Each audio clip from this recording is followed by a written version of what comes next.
Hello everyone, आप देख रहे हैं माई फंड बाजार और मैं हूं आपका फाइनेंशियल एडवाइजर राम। आज हम डिस्कस करेंगे उनके बारे में जिन प्रोफेशनल्स की इनकम कमीशन और ब्रोकर से आती है। वो कौन सा आईटीआर फॉर्म भर सकते हैं। कमीशन और ब्रोकरेज से इनकम कमाने वाले लोगों में life insurance agent, general agent इत्यादि। तो बने रहिए इस वीडियो पर जिसमें फुल एनालिसिस करूंगा कमीशन और ब्रोकरेज एजेंट को कौन सी आईटीआर फॉर्म फाइल करना चाहिए।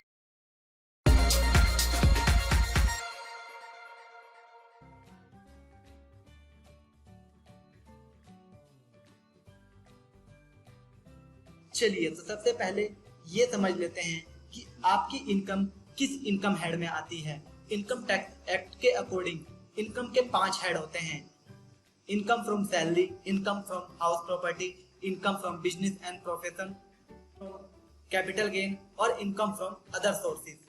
चलिए अब इनके बारे में थोड़ा सा ब्रीफ स्टडी कर लेते हैं। कोई income under the head salary जब भी टैक्सेबल होती है पेई और पेयर के बीच एम्प्लॉई और एम्प्लॉयर रिलेशनशिप है। यानी कि अगर आपकी कमीशन और ब्रोकरेज की इनकम जहां से आप कमा रहे हैं वहां पर एम्प्लॉई और एम्प्लॉयर रिलेशनशिप है, जबकि ऐसा एग्जिस्ट नहीं करता, वहां पर प्रिंसिपल और एजेंट का रिलेशनशिप होता है। यानी कि आपकी इनकम सैलरी के हेड में तो टैक्सेबल नहीं होने वाली। इनकम फ्रॉम हाउस प्रॉपर्टी में वो इनकम टैक्सेबल होती है जो किसी हाउस प्रॉपर्टी के लेट आउट करने पर यानी कि रेंट पर देने पर आती है। तो कमीशन और ब्रोकरेज रेंट पर देने से भी नहीं आता है।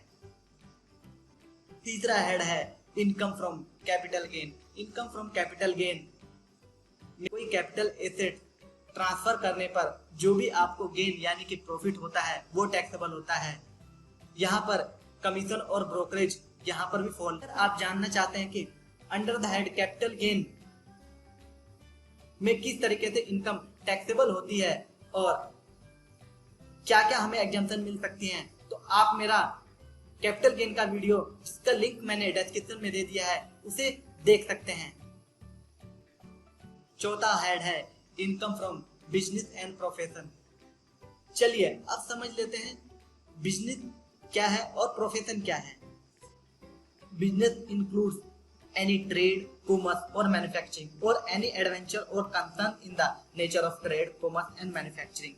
यानी कि बिजनेस में ट्रेड, कॉमर्स और मैन्युफैक्चरिंग या इससे संबंधित चीजें आती हैं। चलिए अब जानते हैं प्रोफेशन क्या है।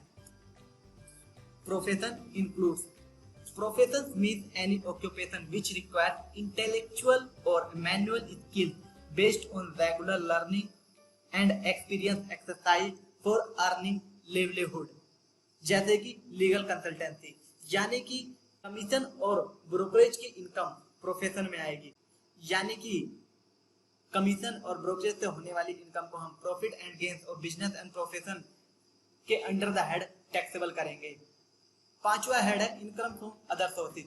ये एक रेजिडुअल हेड है। अगर कोई भी इनकम इन चारों हेड में फॉल नहीं होती तो उसको हम इनकम फ्रॉम अदर सोर्सेज में डाल देते हैं।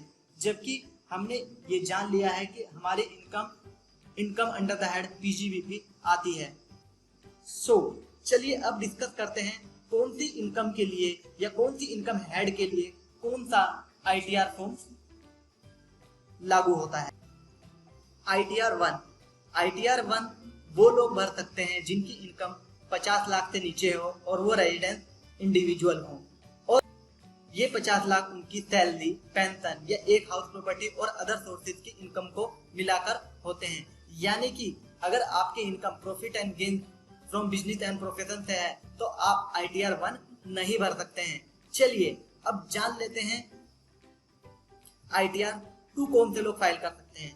वो लोग जो आईटीआर 1 नहीं फाइल कर सकते और जिनकी इनकम प्रॉफिट और गेन और बिजनेस और प्रोफेशन से नहीं है, वो लोग आईटीआर 2 फाइल कर सकते हैं। यानी कि आप आईटीआर 2 भी फाइल नहीं कर सकते। चलिए अब जानते हैं आईटीआर 4 कौन फाइल कर सकते हैं। आईटीआर 4 बेसिकली इनकम स्कीम है जिसमें 3 major section 44 A D, section 44 A D A और सेक्शन 44 एई के अंडर इनकम कंप्यूट होती है।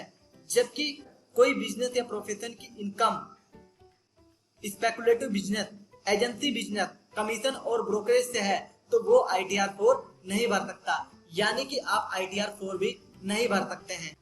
तो अब बचती है ITR 3। जितने भी लोग कमीशन और ब्रोकरेज से अपनी इनकम कमाते हैं उनके लिए ITR 3 लागू होती है। अब कुछ लोगों का ये मिसकंसेप्शन भी है कि अगर हम कोई single activity during the year करते हैं तो हम उसको इनकम फ्रॉम अदर सोर्सेज में भी डाल सकते हैं। लेकिन चलिए जान लेते हैं कि अदर हेड में अगर हम कोई इनकम टैक्सेबल कराते हैं तो हमारे पास क्या नुकसान होते हैं। सबसे पहले अगर हम कोई इनकम फ्रॉम अदर सोर्सेज में टैक्सेबल कराते हैं तो हमारे उस बिजनेस या प्रोफेशन में होने वाले एक्सपेंसेस को हम क्लेम नहीं कर पाएंगे, यानी कि हम अपनी इनकम में से एक्सपेंसेस नहीं घटा पाएंगे। पूरी की पूरी इनकम आपको उस हेड में टैक्सेबल करानी होगी। दूसरी चीज, अगर हम गलत ITR फॉर्म का चुनाव करते हैं तो हमें इनकम टैक्स डिपार्टमेंट से नोटिस आ सकता है या फिर हमारी ITR इनवैलिड। कई लोगों का तर्क ये भी हो सकता है कि उन्होंने आज से पहले कई बार ITR 1, 2, 3 या 4 कोई भी ITR इस्तेमाल कर लिया और उनको आज तक कोई भी दिक्कत नहीं हुई। मैं आपको जानकारी के लिए बता देता हूँ कि इनकम टैक्स डिपार्टमेंट के द्वारा फाइल की गई सारी ITR में से 1% से भी कम ITR स्क्रूटनी के लिए ली जाती है, यानी कि 100 में से कोई 1% हो सकता है कि उसकी ITR स्क्रूटनी के लिए आए और उसमें उसकी इनकम कमीशन और ब्रोकरेज से हो और डिपार्टमेंट उसको नोटिस इशू करे। तो आप समझ गए होंगे कि अभी तक आप क्या गलती, तो अभी तक आपके दिमाग में जो भी मिसकंसेप्शन थे उसको मैंने इस कंप्लीट एनालिसिस से दूर कर दिया है। अब आपको ये क्लियर हो गया होगा कि अगर आप एक LIC एजेंट हैं या आप कोई जनरल इंश्योरेंस एजेंट हैं या आप किसी और कंपनी के एजेंट हैं और आपकी इनकम इंश्योरेंस कमीशन से आती है या फिर आप कहीं से ब्रोकरेज अर्न करते हैं जिसका TDS 1 या जिसकी प्रोफेशनल फीस 194H में डिडक्ट होती है, तो आपको ITR 3 ही हमेशा फाइल करनी चाहिए। यहाँ पर मैंने कमीशन और ब्रोकरेज से होने वाली इनकम का ITR फॉर्म का सही चुनाव करने के लिए बताया है। अगर आप कोई अदर इनकम ग्रुप के व्यक्ति हैं तो आप मेरी दूसरी वीडियो देख सकते हैं जिसमें आप अपनी ITR फॉर्म का कैसे चुनाव करते हैं वो समझ पाएंगे, जिसका लिंक मैंने डिस्क्रिप्शन में भी दे दिया है। अभी तक अगर आपने हमारी वीडियो को लाइक नहीं किया है तो वीडियो को लाइक कर दीजिए। आपको मेरे द्वारा दी गई जानकारी अगर सही लग रही हो तो हमारे चैनल को जरूर सब्सक्राइब करें। इस वीडियो को अपने फ्रेंड्स और रिलेटिव में शेयर करें जिससे वो भी सही ITR का चुनाव कर सकें। अगर आपकी क्वेरी या सजेशन है तो आप नीचे मुझे कमेंट बॉक्स में लिख सकते हैं। थैंक्स।